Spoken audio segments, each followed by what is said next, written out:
32 questions, actually 4 quadrants of question.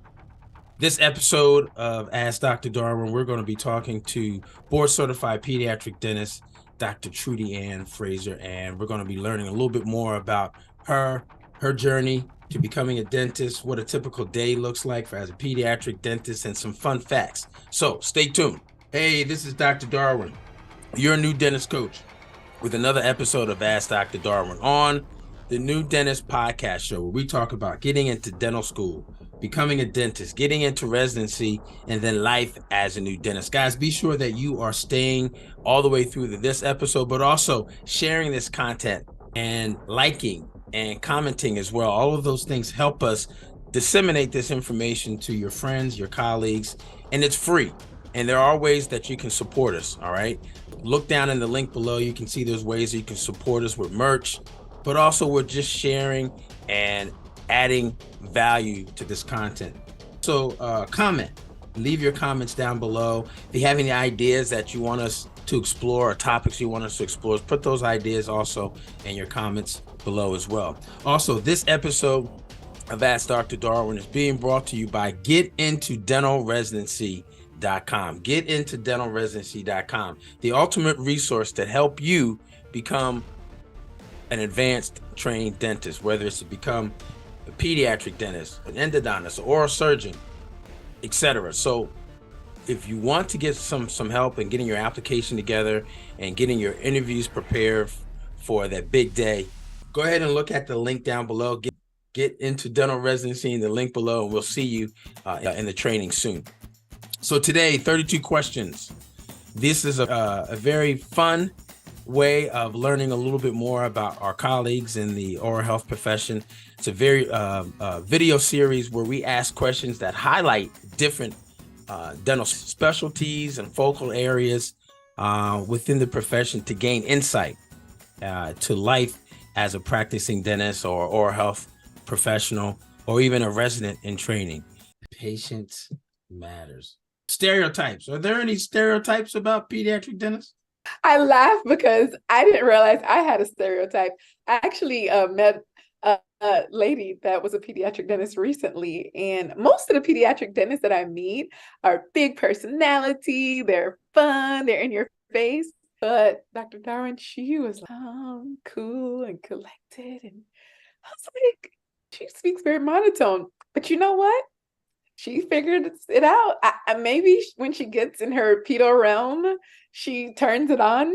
But I think a stereotype is that pediatric dentists are big personalities. And there are quite a bit of them out there that are really not, because not every child needs that big personality. Some of them need you to just be calm and cool so that they can just kind of chill and relax. So I think that's a stereotype for peds. And I think you have to kind of match the personality and the emotion or lack thereof of the person, the child, and or the parent, right? So you have to be able to kind of work through that. So that means that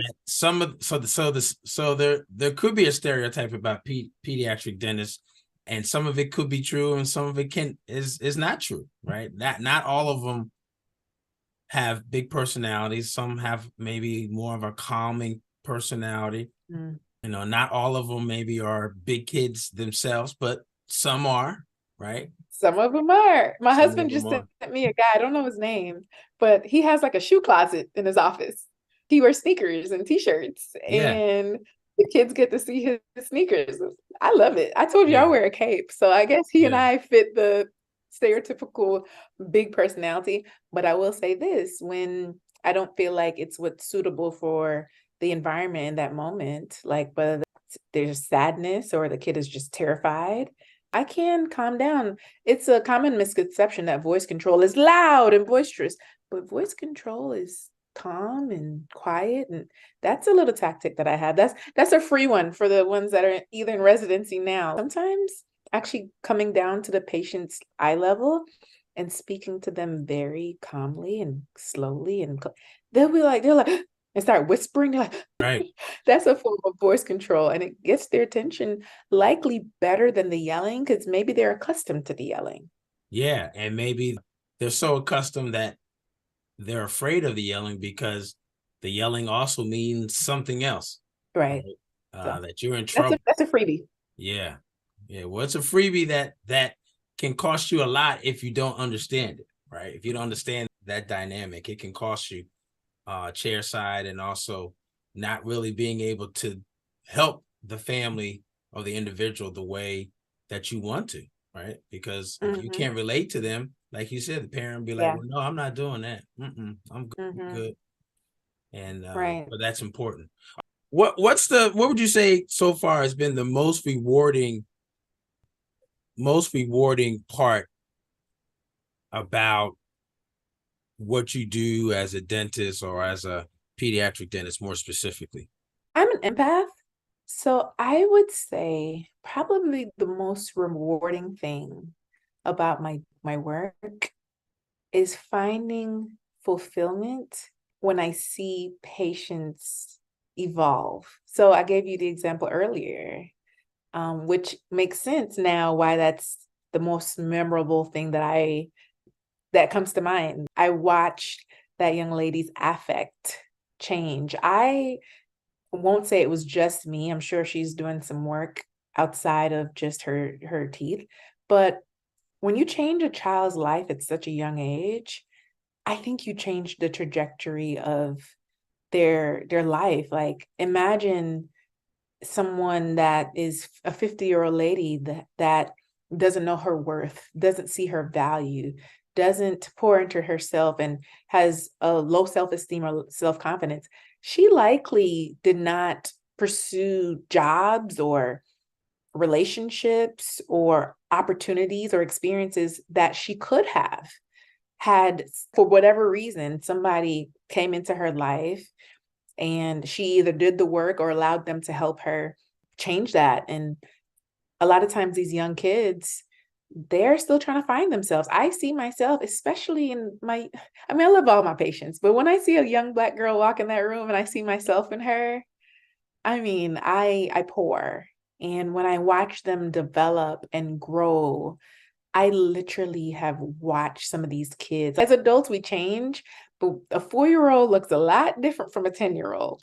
And when they come back and they say, Dr. Frazer, you spoke life into me, or Dr. Frazer, I knew you could do it. I knew I could do it because you told me I could. Just the effect that I'm having on the lives of my patients, the ones that would listen, because I've also learned that I am green tea and some people need coffee. So I can't change everyone's life. But the ones that I feel like they're willing to learn and we can really bond and vibe, I see such a great change, and I love that. And it just pours into that empath part of Trudy. So I love it. And that's key. What you mentioned is key, because we don't know what the impact is that we have on individuals, kids or adults, adolescents or adults.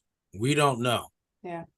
And many a times they see us as the example or as an example that embeds within their fiber or their personality, that provides a positive spark as it relates to maybe how they can behave or what they can pursue as a profession or as a career, or something that you did, a story or a fact that you shared that impacts them. Lots of times we don't know until later on, right? Yeah. I've talked to many of our colleagues, especially those that are pursuing dentistry as a career, or even those that are pursuing specialties.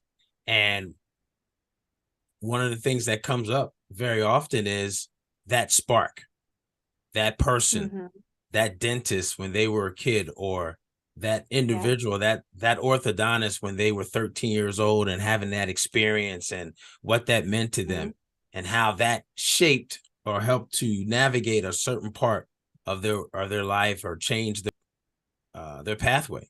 But this has been a sick, as in very informative opportunity. Thanks so much for your sharing your answers to 32 questions with a board certified pediatric dentist. Guys, go to the next video right now. Go to the next video. Love, peace, and smiles. Go to the next video. Go, go, go.